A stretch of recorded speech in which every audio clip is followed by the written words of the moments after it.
Hi, everybody. My name is Jen Cushman. I am an empathic intuitive. I am a healing arts instructor and a practitioner.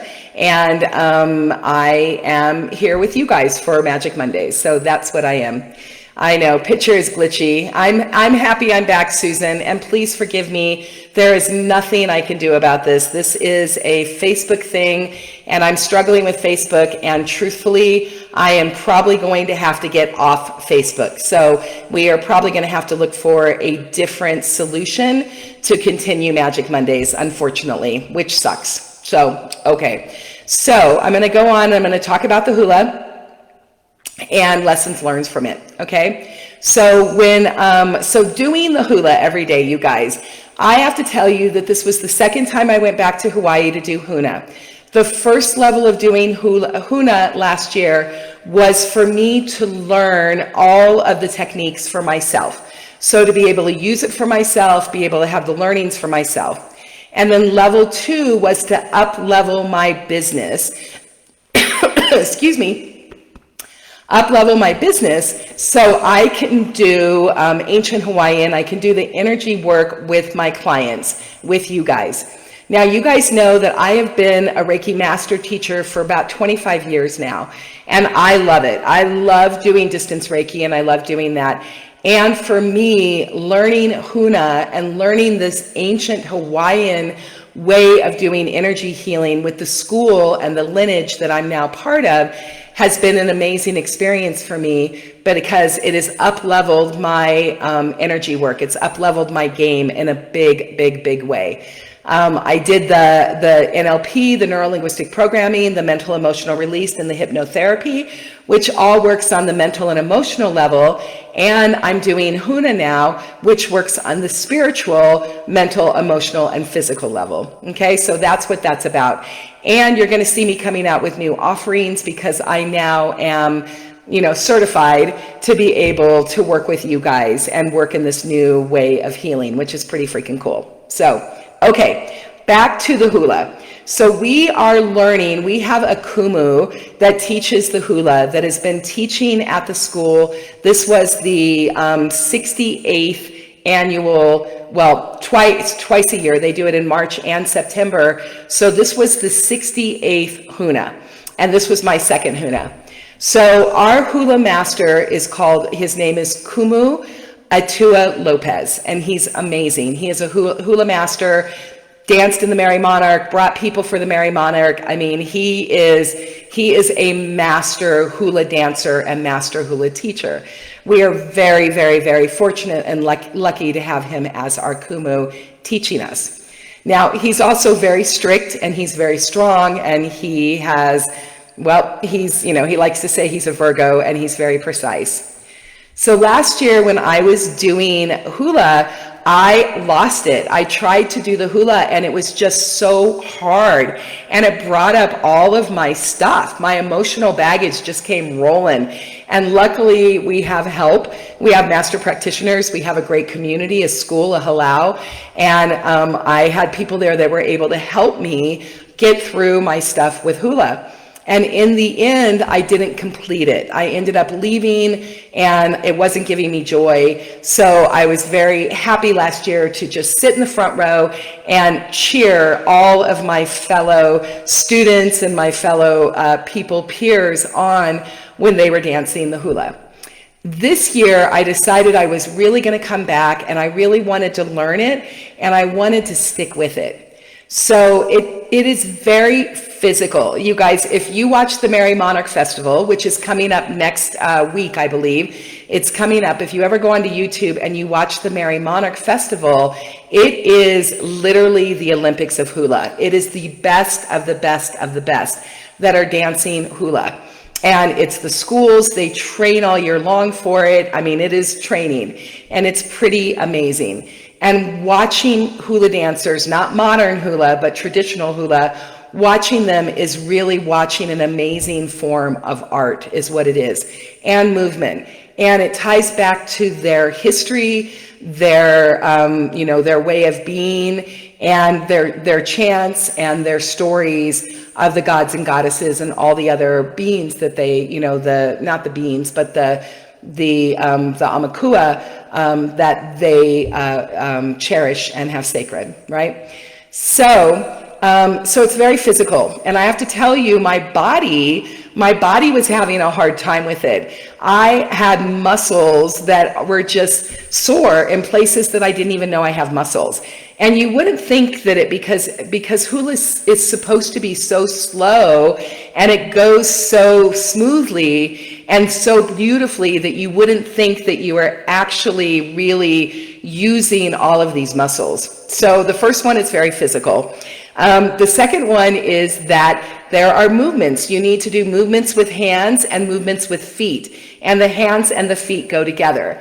And it's very much right brain, left brain coming together. And I know you guys know me, I am very much a right brain person, right? So I am, every test that I've ever taken, anything I do, I am always off the charts on the creative scale. And I am very practical, and I have, I'm very smart with left brain, and I am much more on the creative side of things. So getting those two hemispheres of my brain to work together, which is what you have to do with hula, was challenging, okay? So learning the steps, hands and feet, learning the steps was very challenging for me. And I just really got into my stuff over it. The other thing about hula is it is regimented dance. You have a kumu there that is having you do the steps, and it's regimented that you do it all in line, you do it all together. And that is part of the beauty of hula. I really ask you, please, I challenge you guys, go on to YouTube, see the Merry Monarch Festival, and watch the way they dance together and how they do it. So part of the regimented dance, the beauty of it is everybody doing the same movements in unison and flowing and working together as one. It's called lokahi, and it is being in together in one. It's being in your hakalau and being together and being aware of yourself, the people around you, the entire group dancing and moving together as one. And it's a lot harder than it looks, okay? So it's very interesting. So those are the things about the hula, the beauty of it, the regimented dance part of it.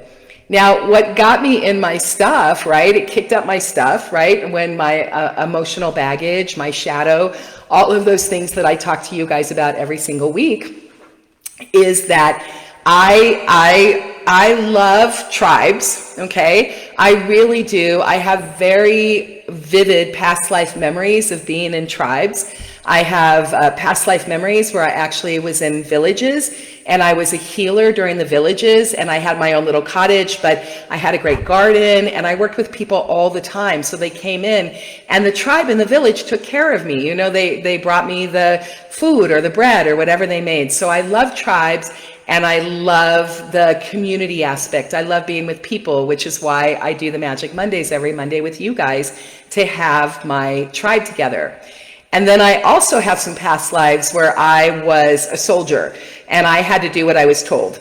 And I'm telling you, you guys, I don't like to be told what to do. I don't know about you. If anybody's with me, if anybody has control issues and you don't like to be told what to do, raise your hand and let me know that I am not alone. So the regimented dance part of it was a little bit difficult for me because I had to do what I was told, and not so great at that. I like the freedom of doing what I want to do, okay? So there was a struggle, and I was really being very hard on myself. I was hard on myself the first time, and I was incredibly hard on myself on this time. But I knew that I went to Huna because I want to grow and change and up-level, that there are skills and things that I want to learn there, and that's part of it. I paid money, I put time, energy, effort, resources into this so I can grow and up level and change. And I was resisting change, right? I was really struggling. And I knew, and I know about myself well enough, and I teach this to you guys in other places, that struggle comes when we are resisting. So when we resist change, when we resist giving up control, when we resist having somebody tell us what to do, when we're not kind to ourselves, and we're in all of those places, we are on some level choosing suffering, right? So there is suffering in the resistance, and there is peace and contentment in the surrender. So that's one of the lessons that I learned. I learned that I was struggling and I was choosing it. Now, my stuff was coming up, and like I've talked to you guys about, it's coming up from my unconscious. So I'm not really aware of what my stuff is. I just know the feelings that I'm having. I know I'm feeling like this is hard. I know my body hurts. I know that I just, I can't get it. I can't get the steps. I can't get the hands. I can't get the feet. I'm feeling frustrated. I'm feeling irritated. I'm not having joy. I'm paying all this money and spending all this time to really enjoy myself, and I'm not enjoying myself. So I was in my stuff. My unconscious mind knew the lessons that were coming up. And as I tell you, that when your emotional baggage comes up, when your stuff comes up, the Hawaiians celebrate it. Because if your unconscious mind is bringing it up, it means that you are in a safe place to release it. You are ready to let it go. You're ready to get the lessons and let it go. And it's in our unconscious mind, so we don't even really know what we're struggling against. Most likely it's something from childhood. Most likely it's limiting beliefs, it's limiting decisions, it's negative emotions. That's how you know you're in your baggage, when you have negative emotions, right? And it's all coming up to be healed. So I was doing it because I want to let go.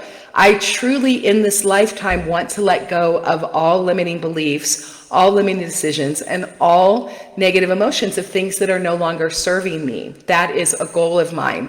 Now, I know I'm human, which means that I will continue to have stuff come up. I will continue to release. I'll continue to have limiting beliefs. And part of what I want to do to change and grow is to recognize them, release them, and go forward. So on some level, I was doing that. I was just struggling and in my stuff, and the people around me knew I was struggling, and they were being so helpful and so supportive. They were giving me attagirls, they were giving me hugs, they were telling me I can do it. I remember at one point, about day 5 in, I was breaking down, and Nellie, one of the girls who's a professional dancer, she does Zouk dancing professionally, and she found the hula hard, and she just said to me, and she gave me a big hug on our break, and she said that I had so much support and everybody was supporting me. And I said, it's because I'm struggling. And she said to me, she said, and it makes me cry even now, she said, no, it's because you're overcoming. And that was such a great reframe, because I was overcoming. I was overcoming my own stuff. I was sticking with it. Okay. And then, I had other amazing master practitioners and other people there that were asking me, why was I doing it? If it wasn't bringing me joy, why was I doing it? And I said that in the Hawaiian culture, there is a concept, a law, a universal law of pretty much of sacrifice. And that is that to get something, we have to give something up. There is sacrifice. To up level, to grow and change, we must give something up, which means we must give up an old way of being, right? So we have to be willing to embrace change. We have to be willing to choose to make a new decision, to be able to let go of something in order to get something new. And that is what sacrifice is. So I knew that there was an element of sacrifice that I wanted and needed to learn in this lesson of dancing the hula. The other part of that is that I have so much love and respect for Kumu Etua and his position and how he has built his entire life dancing the hula, showing the hula, and giving and teaching life lessons of the hula, that I had so much respect that I wanted to give him the respect that he deserved. And so that was a big part of it. So that's what kept me dancing, was this feeling of sacrifice and this feeling of showing respect.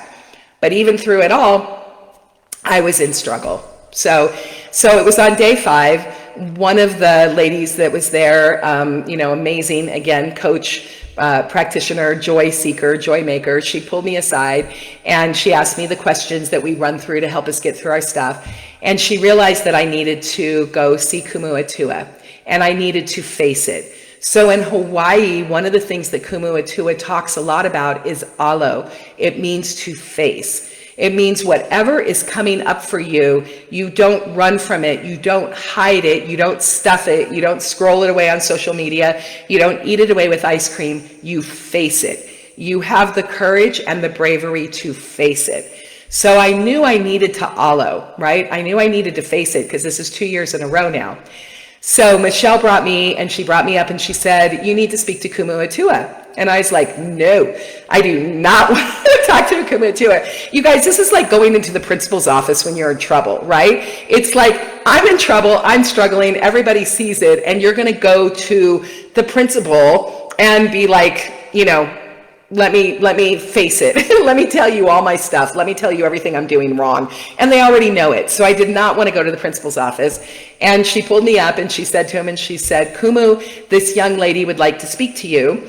And then he turned and looked at me and I looked at him and I said, I do not want to talk to you. And you have to understand, nobody talks to Kumu that way. Like, everybody gives him such respect, right?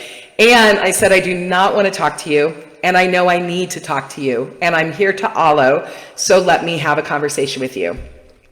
And he was so great because he's like, what's going on? So I tell him that I'm struggling. He knows I'm going through all the steps. And he asked me, and he says, well, why are you dancing? And I said, because of you, because I have such respect for you, and because of this idea of sacrifice, and because I know I need to learn. So he was great. He told me that I was comparing myself to others, and there were many, many people in there who had been dancing hula for years and years, and that I couldn't compare myself to others. The only person I could compare myself to was myself, which still makes me cry, right? And he also said to me, you know, he was real quiet, he was real calm, and he actually said to me, and he said, you do not dance for me. He's like, you dance for you, and you must make a choice. You must make a choice. It's not a problem. He didn't say problem, but he said it doesn't matter to him whether I danced or I didn't dance. What I had to do was make a choice, and that if I was going to dance, I needed to dance. I needed to be there, and I needed to dance, and that I needed to dance for me, and I needed to dance for fulfillment for myself. And that's what he said. He said, so if you choose to dance, dance for you. And when you get off that stage, you be fulfilled, right? And it was amazing. And then I just sat there for a minute and he has a way of talking. He talks real slow and wonderful. And he's like, and when you get off that stage, you be fulfilled. Yeah. And I was like, okay. So then the last thing I said to him, I said, Kumu, how do I find joy in hula? Because I'm not doing joy. And joy, you guys, is one of my top 5 values. That's why my deck is the joyful deck. Joy is one of my top 5 values. And he said to me, and he looked at me and he said, you don't find joy in hula, you find the joy in you, and then you will find the joy in dancing the hula, right? Woo! So anyway, so that's kind of it. So that's what I learned. So and then the other thing that he did, which was really awesome, you guys, and he had never done this before. And it wasn't just because of me, because there were so many of us that were struggling to get the hands and the feet together. He actually had said earlier in the week, he said to me, he said, if not just me, but all of us who are struggling, he said, if you can't do hands and feet, pick one and do it well, which I thought was amazing. So I made the decision that I was just going to do hands, because if I didn't do hands, I would stand out in the crowd, but feet, people aren't looking at your feet. So I just danced hands. So I thought that was really amazing. So I just did hands and I danced it, okay? And it was great. And so I did it to the best of my ability. So here's the takeaway from my story that I want you to know, okay? This is what I'm hoping you can see yourself in me, and you can see the lessons in this story. So if you are learning something new, it's not going to be easy. Learning something new we're out of our comfort zone. The only way we can up level and grow is to get out of our comfort zone. And when we get out of our comfort zone, it's going to be messy. It takes time to learn. That was the other thing Kumu kept telling me when he said I was comparing myself to the others. He's like, it takes time. It's physical. It takes a while for your body to get strong enough to dance the hula. It takes time for your mind to get strong enough to dance the hula. It takes time. So mastery of anything takes time. Okay, so we need to give ourselves grace. I needed to give myself grace. I was out of my comfort zone learning something new. And here's the other thing. If you can't do both, choose one and do it well. And that stuck with me. So if you're learning something new and there's too many steps and it's too complicated, then pick the thing that in your mindset you know you can do, and do that piece of it and get mastery at it, and then add the other piece. You know, I don't know if I'm ever going to dance hula again. I'm going to continue to go back to Huna. I'm going to continue to do this. And I don't know if I'm going to dance hula, but hopefully next time I'll be able to get my hands down and I'll be able to add feet. Maybe, maybe not. We'll see, right? So that's the other takeaway from it. And then my other thing is that was so amazing to me is that, well, there's two things. One, if you're struggling in your life, it's because of resistance. You know, it's the resistance that makes you struggle. When I finally surrendered to the process, when I surrendered that I wasn't going to be great at hula, when I surrendered to regimented dance, right? When I just surrendered, I was like, okay, I took the pressure off myself. And when I took the pressure off myself, it got easier. And literally when we started walking in for performance and we crossed the threshold from outside to inside and everybody was sitting in the audience ready to cheer us on, I found joy. I found my joy in that moment. It literally took up to the 11th hour and the very last second for me to surrender my control and find joy, right? So that was pretty cool. And then the last thing is what Kumu told me. I don't have to dance for him, right? It doesn't matter to him. He's just there doing his thing. I had to dance for me, but I had to make a choice. So I had to make a choice if I was going to dance it or not dance it. But if I was going to dance it, I needed to be all in. I needed to be there, excuse me, mind, body, and soul, and be all in. And, you know, just be in the moment. And so you guys, no choice is still a choice. If you don't choose and you allow things to continue just going for you, if I allow things to keep going for me instead of making a choice, I'm still making a choice. I'm just making a choice of avoidance. I'm making a choice of suffering. I'm making a choice of resistance. So I'm making a choice all the time. Every single day, we are making choices in our lives. We are the creators of our lives. We are powerful. We are choosing to be in joy, or we're choosing to be in misery. We're choosing to be in happiness or misery. We're choosing to be alone or with people, right? We are choosing at all times. We are at cause and we are having a choice. So you must, I must, you must, in order to live the life of your dreams, you must make a choice. And then if the choice isn't good for you, or it doesn't work, or, it didn't work out, it's okay. There's no failure. There's only feedback. You take that information, you take that feedback, you come back, and you just make another choice. Okay? I think we get so stuck in the idea that we have to make a decision that we think that when we make a decision, that's going to have to be the decision for the rest of our lives, that we're going to have to stick with that decision for forever. And that's not true. We are conscious creators of our life, and we can change any moment and any second, and we can choose a new way of being, and we can choose a new choice. We can learn the lesson. We can allow our unconscious mind to bring up our baggage. We can learn the lesson. We can release the limiting beliefs. We can release the negative emotions, and then we can make another choice. Okay? So that is what I wanted to tell you. So let me see if there's anything else. Oh, and just the last one, which is, how do you find joy? How do I find joy in hula? How do you find joy in your life? How do you find joy in your relationship? How do you find joy in your parenting, right? How do you find joy in your job? You find the joy in you first. And then once you can find the joy within, then you can find the joy outside of you. Remember, everything begins with us and inside. That's why in Huna, when you come for level 1, you learn foundation and basics, and it's all about you. It's all about me. Because until I take care of me, until I learn me, what gives me joy, what causes suffering, where am I in resistance, where am I making choices that aren't the healthiest for me, until I learn those things, how in the world can I help you? Right? How can I help anybody? I have to know me first. Okay? Awesome. So that is my hula story, friends. I hope you someday get a chance to do hula or belly dancing or, or line dancing or salsa or anything. Dance is such an amazing thing. It is so good for our physical bodies. It is so great for doing left brain and right brain and coordination and fun and joy. And I hope that someday you guys will find joy in dance. And if you don't want to dance, that's perfectly fine. You don't have to dance.